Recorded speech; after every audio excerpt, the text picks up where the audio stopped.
연세대학교를 일반고를 많이 붙이기는 했거든. 그런데 연세대도 전형이 다르게 있어서 하나하나 좀 차근차근 얘기해 주자면, 예전 있었지만 올해 사라진 전형, 과학특기자 전형이었거든. 근데 과학특기자 전형에서 일반고 친구를, 그 당시엔 글로벌 융합공학과였는데 그 학과를 1.4 정도 되는 친구가 과학특기자 전형으로 붙었고, 그 다음에는 ISE 전형이라고 하는 학과인데 그 당시엔 최저가 없었어. 그래서 1.8인 일반고 친구들이 붙었고, 그 다음에 하스 전형은 일반고 친구들이 2.0에 붙었고, 그 다음에 특목고 3.5에서 3.7인 친구들이 붙었었거든. 그 다음에 화로 전형으로 일반고에 인천에 있는 일반고 친구가 1.3인 친구가 붙었고, 그 다음에 생겨난 전형이 고교 추천 전형이었는데 거기는 1부터 6까지 4 붙였었거든. 그 다음에 작년에 1.1인 친구가 IT 융합공학과를 활동 우수 전형으로 붙었던 거, 그리고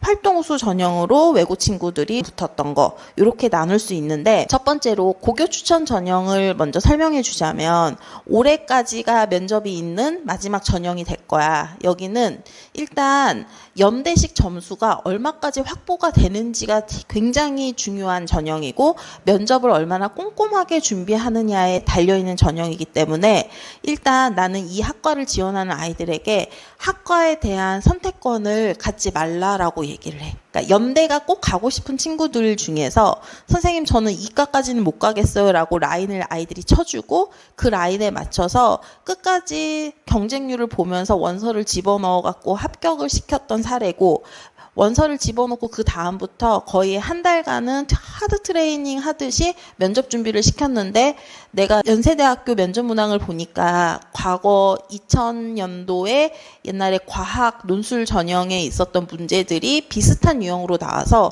그 문제들을 구해서 좀 변형해갖고 아이들에게 문제를 풀고, 그 다음에 태블릿에다 녹화를 뜨고 하는 것들을 많이 훈련시켰더니 성적은 낮지만 면접에서 뒤집어 갖고서는 간 친구들, 그 학교장 추천 전형으로 붙은 친구, 1.6인데 붙은 친구들은 거의 다 면접에서 다른 아이들보다 훨씬 더 우월한 성적을 받아서 붙은 아이거든. 이렇게 성적이 1.6까지 받은 친구들은 연대를 그 학교장 추천 전형으로 면접을 빡세게 시켜서 보내는 경우가 있고, 두 번째로 1.5가 넘어가는 친구들에게는 활동우수 전형을 절대 시킬 수가 없거든. 일반고 친구들은. 그럴 때는 1점 후반대에서 2.0인 친구들을 기준으로 워너비 학교는 연세대인데 활동우수 전형이나 국제형 ISE 혹은 하스 전형을 시키는 편이야. 근데 하스 전형이나 ISE를 시키는 아이들의 특징은 영어 1등급이 수능이 나올 수 있는지, 왜냐하면 최저 기준이 매우 높기 때문에 영어 1등급이 나오지 않는 친구들에게는 이 연대를 쓰는 카드가 허수 카드로 날아갈 수 있기 때문에 그걸 보는 편이고, 영어 1등급이 안정되게 나오는 아이들에 한해서 하스 전형과 ISE 전형을 시키는데, 솔직히 말해서 하스 전형이나 ISE 전형은 성적으로 가는 게 1순위고, 두 번째로 뭔가 독특한 활동이 있다면 뽑히는데, 그 독특한 활동들 중에 이과든 문과든 상관없이 단순하게 내가 이걸 탐구했다가 아니라 이러한 데이터를 분석해서 혹은 이러한 실험들을 벤치마킹해서 내 사고력을 덧붙여 이런 것까지 해서라는 이야기들이 많이 들어가면 그 창의성을 인정받아서 여기 전형에 많이 붙여주는 것 같고, 활동우수 전형으로도 일반고를 굉장히 많이 붙이는 편인데, 활동우수 전형에서 붙은 아이들에 대한 것들을 다시 복기해 보면 대다수 1학년 때부터 3학년 때까지 어떠한 키워드를 중심으로 자기의 사고력을 확장시켜 나갔던 아이들이 되게 많이 붙었던 것 같아.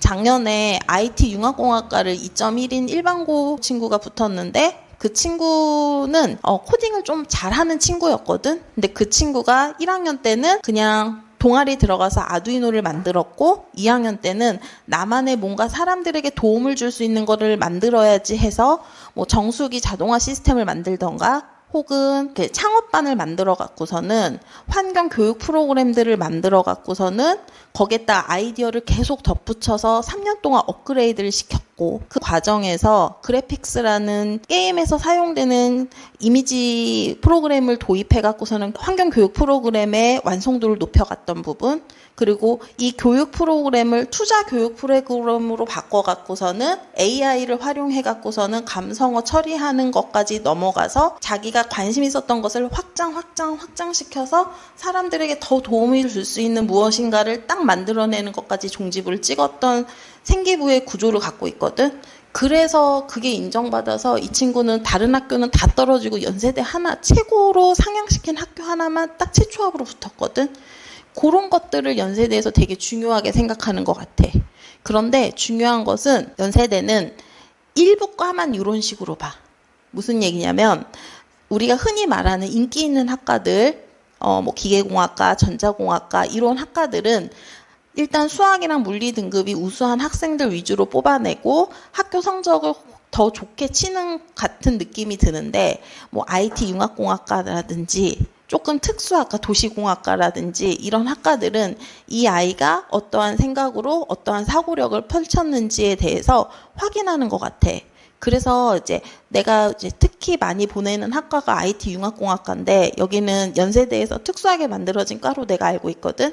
그 연세대 IT 융합공학과를 붙을 수 있는 팁은 창의력인 것 같아. 하나의 생각들의 물꼬를 틔어서 점점 확장해 나가는 방식을 취하는 아이들은 거의 다 합격을 했고 거기에 창업이라는 활동까지 덧붙였을 때는 합격률이 매우 높아졌거든. 이 작년에 붙은 이 학생과 유사한 학생이 4년 전에 과학특기자로 붙었던 동일한 학교 일반고에 한 1.4 되는 학생이었는데 이 친구는 실은 코딩을 할 줄 몰랐어. 코딩을 할 줄 몰랐지만 어떻게든 앱 메이커 프로그램을 활용해 갖고서는 앱을 만들어 갖고선 창업경진대회에 나가서 상을 받고 창업경진대회에서 나갔던 아이디어에다가 IT 기술을 좀 더 붙여 갖고 좀 더 괜찮은 것들을 만들어 나가는 사고의 확장 기술이 보였거든. 그래서 이 친구도 코딩을 잘 하지 못하고 생기부에 코딩할 수 있다라는 능력이 적혀 있지 않음에도 불구하고 합격을 할 수 있었던 게 이러한 이유인 것 같아. 그래서 결론적으로 연세대학교에 합격하는 친구들의 사례를 보면 성적이 매우 좋은 학생들은 교과 면접에 최선을 다해야 되고 면접에 사활을 걸어야 되고 그 다음에 영어 1등급이 나오는 1점대 후반 친구들은 그냥 하스나 ISE 전형으로 노려야 되고 그다음에 일반고 기준으로 활동 우수 전형을 쓰고 싶다는 학생들은 인기 있는 학과를 제외하고 조금 덜 유명하고 특수한 활동들을 많이 보는 일부의 학과들을 노려서 준비를 해야 되는 것 같고 그다음에 생기부가 매우 좋아야 되고 외고 너무나 간단해. 어문 계열은 언어 성적이 매우 좋아야 돼. 그리고 경영 경제는 전체 성적이 좋아야 돼. 요런 학생들을 연세대에서 많이 뽑는 것 같아.